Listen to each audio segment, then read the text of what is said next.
So many things in the making. Okay, let's get into our topic tonight. Emotional eating. Now, this is such an important topic, guys, something that we sometimes aren't aware of our behaviors and what we are actually doing. So tonight we're going to go through some of the things that what is emotional eating, what causes emotional eating, why food, emotional versus true hunger, tips to curb your behavior, and some tools and resources that you can use as well. All right. So I'll give a quick introduction to myself if you have not met me or you're not part of our Fit for Life or Shifting to Healthy Habits programs. My name is Simone Louise and I am a mum of 3 beautiful boys. And this has been my journey of pregnancy and bouncing back over my 3 pregnancies. In total, I lost 57 kilos, which is amazing, across 3 pregnancies. And this is what I teach in my programs, how to actually live a healthier and happier life, not just for you, but your family as well.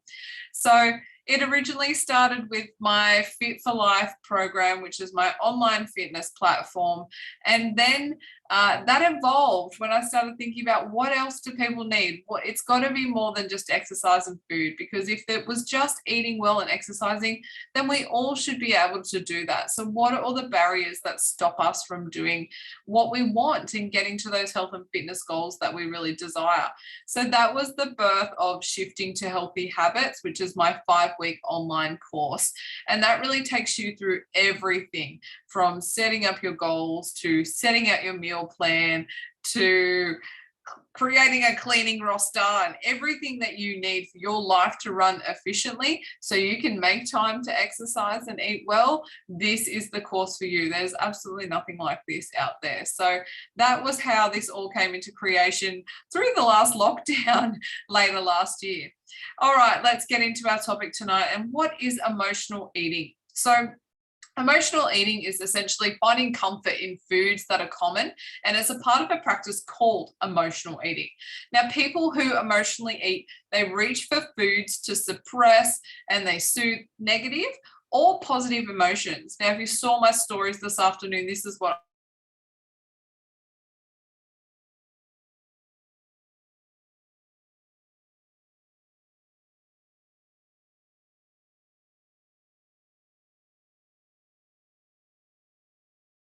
use this in a positive way, that it's like a reward system. Oh, I did really well today, so I'm going to have a piece of cake tonight. Or, oh, I had a really great day and really impressed with myself. I went for a walk, so then I'm going to treat myself with chocolate. So you can use it in a positive aspect as well. It's not always just a negative connotation. So this can leave you to feel an amount of guilt or shame after eating this way, and that can lead into a cycle of excess eating and associated issues like gaining weight, feeling unhealthy, gut health, headaches, nausea, all these types of things that are side effects from overeating. So what causes someone to emotionally overeat? Practically anything, to be honest. It can be work stress, home life stress. It could be from your kids, from your partner. It could be feeling overwhelmed with what's going on in the world from COVID and lockdown and all these types of things. And like I said, it can be used in a positive way. So it could be an affirming thing that I have to have dessert every night because that's what makes me happy, or my partner's having it, so I need to have it too. So it's anything that emotionally triggers you into wanting to eat food. So why food? Why are we always reaching for food? Now, food gives us a way of feeling full, and that is a satisfactory feeling, that feeling of content and having that really full tummy. And quite often that's why we turn to food. It's the easiest thing to get to. It's in abundance. We all have so much food around us. It's easy to get. It is affordable. So these are the reasons why people turn to food and binge eating, as well as obviously there is substance abuse and alcoholism and those sorts of things. But tonight we are focusing on the aspect of food. So here's a little table that you can see here that really just goes through the difference between what emotional hunger is and true hunger. Now, physical hunger, which is your true hunger, it develops slowly over time. You don't instantly, I'm starving. You're getting hungrier and hungrier and hungrier as time goes on. You desire a variety of food groups. So you're not necessarily just, I'm hungry for chocolate. You're just hungry for a meal, or you need something for your body. You feel the sensation of fullness and take it as a cue to stop eating. Now, this is a really important one, and why people tell you to slow down and eat. So your brain can let you know, I don't need any more food. I've had enough. Thank you. When you eat so fast, you're not giving your body the time to register that message. So it's a really good idea just to slow down. You can put your utensils down in between your meals and those types of things. Drink a glass of water as you're eating. Those types of things will help you in your digestion.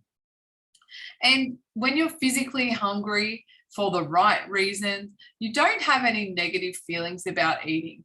So if you're questioning why you should be eating something and you're thinking, oh, it's that crackers, it's those chocolates and chips and lollies and those things you're reaching for, you won't have that. When you're physically hungry and you just want to have a satisfying meal for your body, you're not going to have negative feelings about it.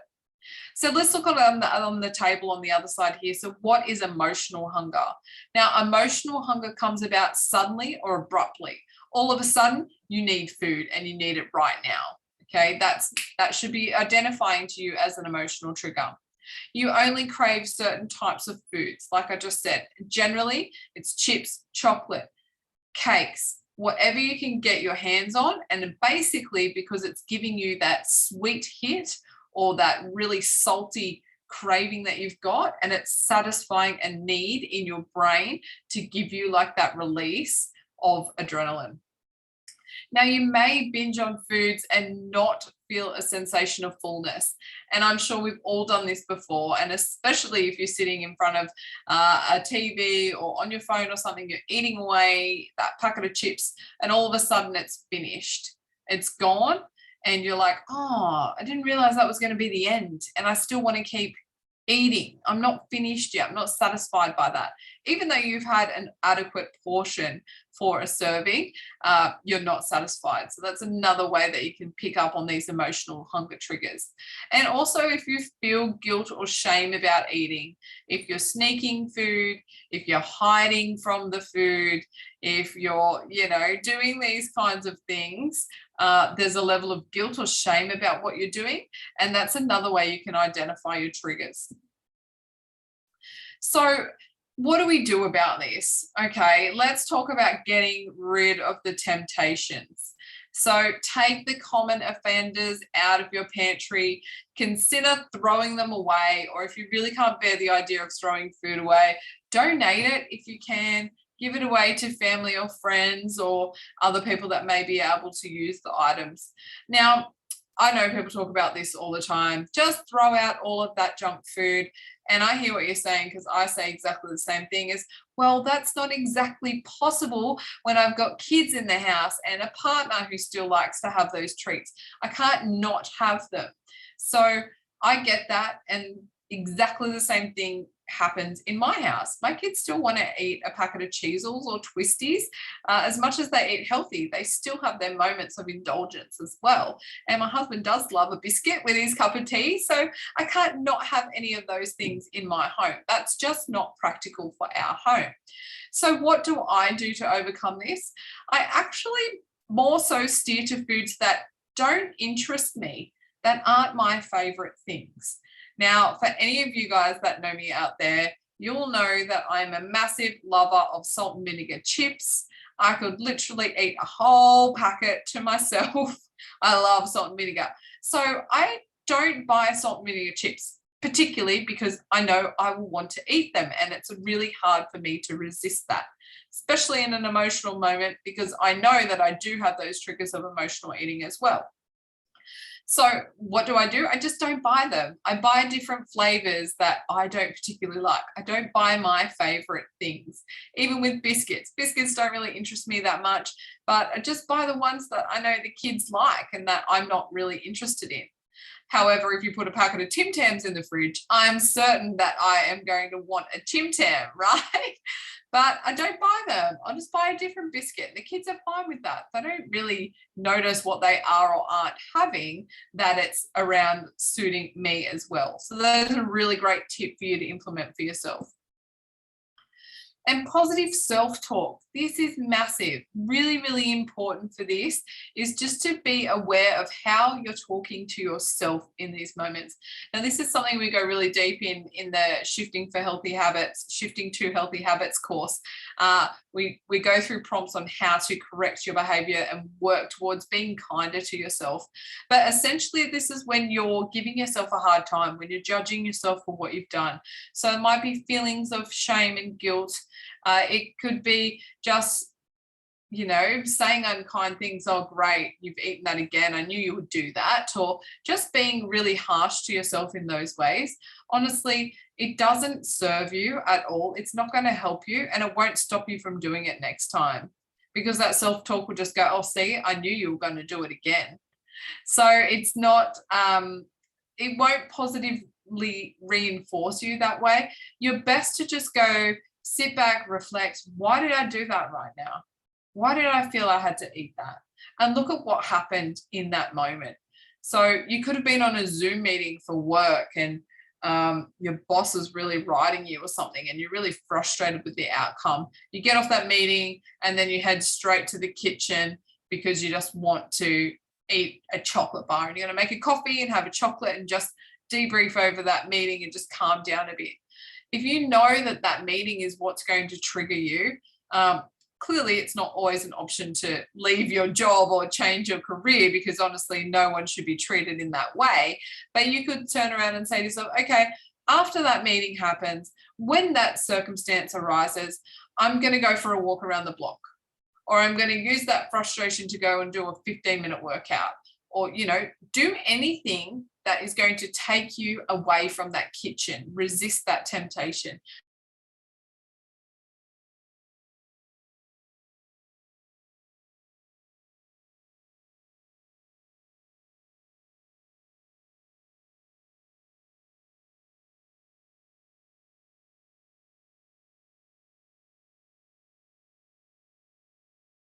Like I just mentioned, is a fantastic way to overcome that emotional eating. So move your body in whatever way you can. Now, some people find relief in getting regular exercise into their day. Not for everyone, but a lot of people don't realize how fantastic exercise is for your emotional well-being. It can just help calm your mood, can make you feel lighter. It gives you a chance just to get those thoughts out of your head. So 30 minutes a day is what I always recommend, as, it doesn't take that long, and everyone has 30 minutes, right? If we all look at how long we're on social media all the time, it's hours a day, okay? You can scroll and you can walk, or you can get on a bike, a stationary bike or anything, and just get your body moving for a few minutes to really shake out that mood and avoid that emotional eating trigger. Meditation and breath work is really great as well. And one thing that I find a lot of our clients are not really in tune with when they come across into the Fit for Life program is that meditation doesn't have to be something you do for an hour or half an hour even. It could be something as little as 2 or 3 minutes of just taking some time out to focus, to breathe, just to close your eyes, be present in the moment, sitting on the grass, sitting on the sand, all these types of things, just to ground yourself. It doesn't have to be this big thing where you think, oh, I don't know how to meditate, or I don't know, I don't have an hour to be able to do that. You don't need that much time, but just as little as 2 or 3 minutes can really just help you calm and just focus on breathing. A lot of us don't realize how shallow we breathe all the time, and we never really take big, deep breaths into our lungs and really big, deep breaths out as well. So taking a few minutes just to breathe, just to relax, can really make the biggest difference to those emotional triggers as well. Now, hydration. Don't confuse hungry for thirsty. And I say this to my kids all the time when they say I'm hungry. I'm like, you can't be hungry. You've just eaten something. You're not possibly hungry. Drink this much water, wait 5 minutes, and then come back if you're still hungry. Now, sometimes they don't even come back after that. They get busy doing what they're doing again, and they don't need the food. So clearly they weren't hungry. Other times they come straight back and say, okay, I drank that water. Give me some food now. So it can be a little bit different, but it's really important to making sure that you are trying to get in that 2 liters of water.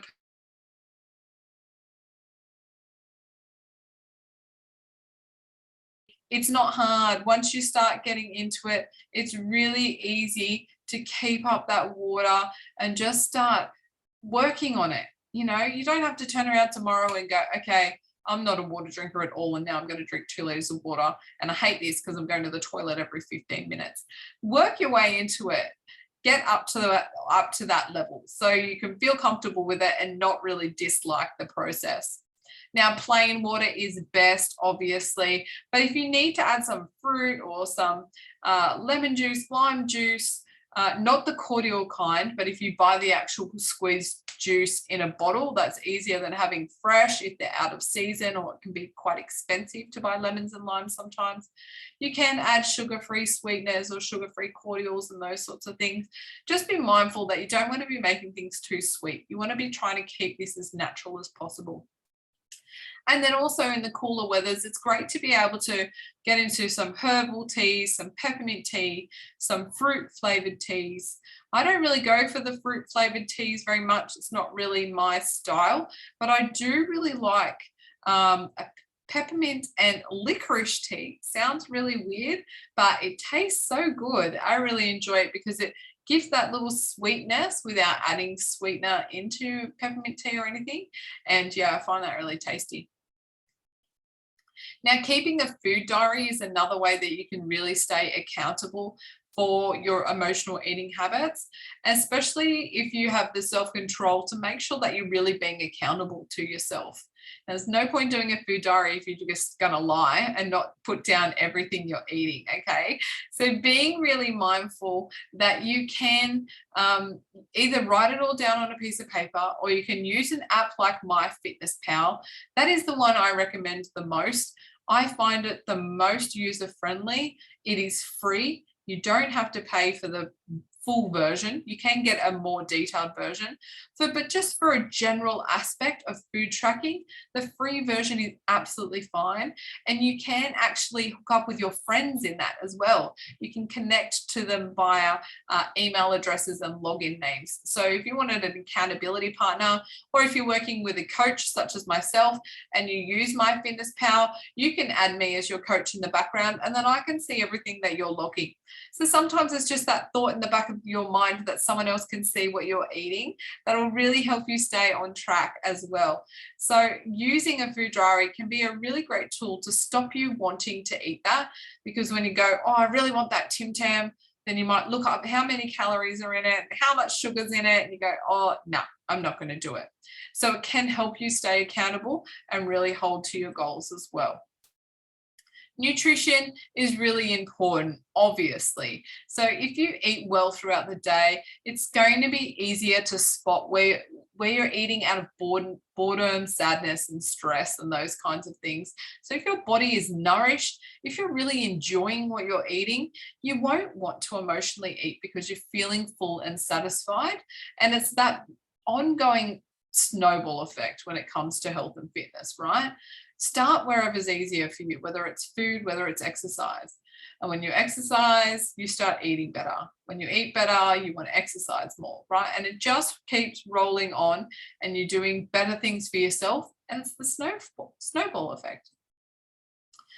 Managing our portions is really important as well when it comes for emotional eating. So understanding your portions is essential for your weight management.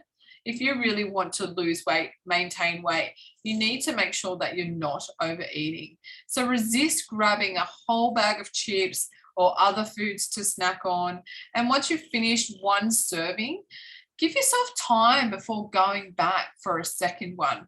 So maybe giving yourself a rest to say, okay, I'm going to have a glass of water first. I'm just going to wait 5 minutes before I have something else to eat. Just giving yourself those prompts so you're not overdoing it when you don't necessarily need to eat more. Sometimes it's just really the flavor and the enjoyment of eating that we want. So it's not always a negative thing. Like I said, you could be at a barbecue and everyone else is just keeps eating and getting another serving and having another helping, and you're just doing that in that social environment as well. Just being mindful of your portions, give yourself a break before adding more food to your plate as well.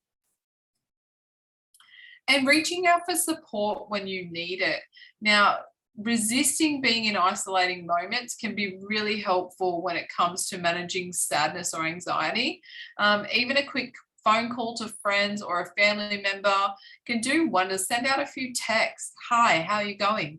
It can do wonders just to feel better in your mood and everything else around you.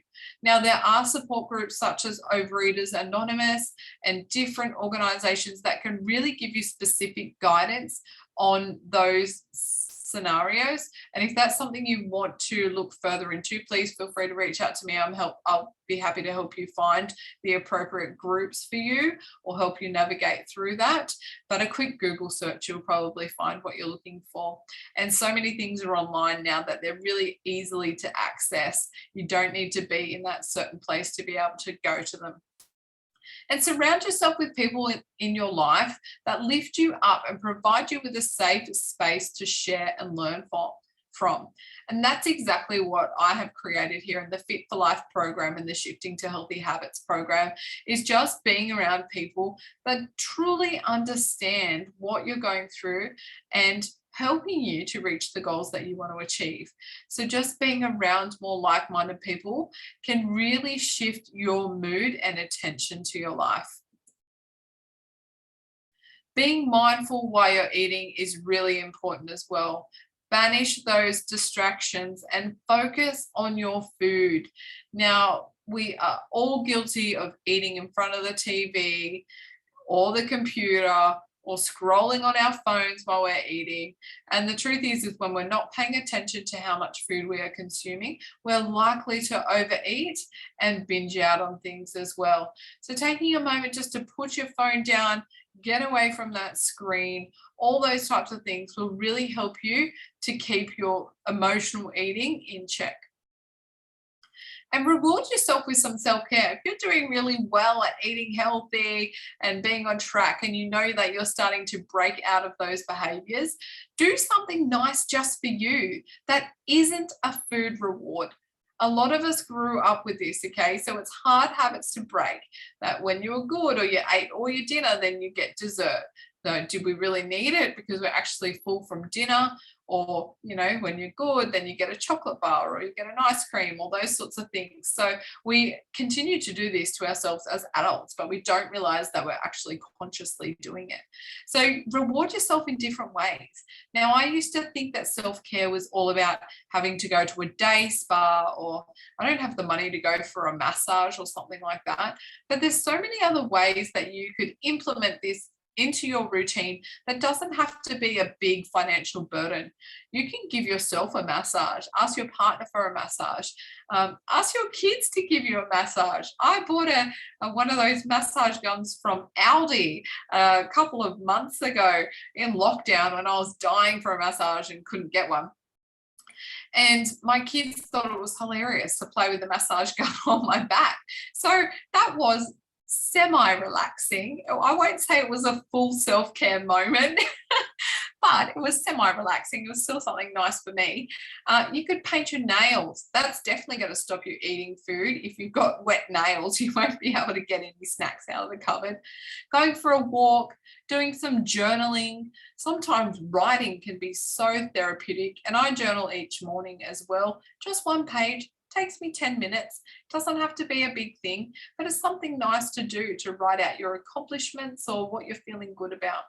going for a nice hot bath or a long shower, and taking some time to read a book or listen to a podcast or something just nice and unwinding, and to get your mind out of the everyday mundane things as well. So, what do we learn from this lesson? We just want to be really aware of what our patterns are. Learn what triggers you. Find ways to overcome these self sabotaging behaviors and build a roadmap forward out of this. So, the key is just knowing what you're doing to start with. And once you're aware of it, then you can work on changing it. But when you don't realize what you're doing, you don't know what to change. So the first thing is just being a little bit more aware of what is going on, and then how you can work towards improving that. So I hope you found that information useful tonight. This is one of our topics in the Shifting for Healthy Habits course. And we deep dive into this, and there's some more worksheets and stuff to do to really help you through that. So if you have any information about the course, if you're feeling like that's something that you want to go through before you get started on your health and fitness journey, or alongside getting you set up for your journey, this is a perfect place to start. So reach out to me if you'd like any more information about that. Now, as always, you can find me across all the platforms. Facebook, Instagram, and LinkedIn is where I hang out most.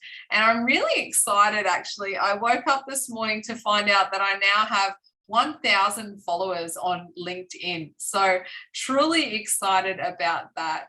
And where my LinkedIn journey is going ahead of me. So thank you to all of my fans out there and supporters on LinkedIn. If you are on LinkedIn and you haven't connected with me on there yet, seems like people are surprised when I say I'm on LinkedIn. So if you are on LinkedIn, please feel free to look me up, Simone Louise Health and Fitness. You'll find me over there. So thank you very much to all of my supporters over on LinkedIn. 1,000 members. Followers. I'm really, really excited about that.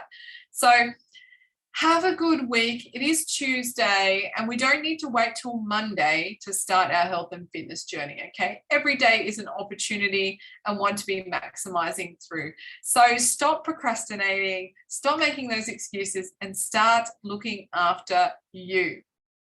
All right, everyone, have a fantastic week. You know where I am if you need any help and support. I am more than happy to give you a hand with all of your health and fitness needs.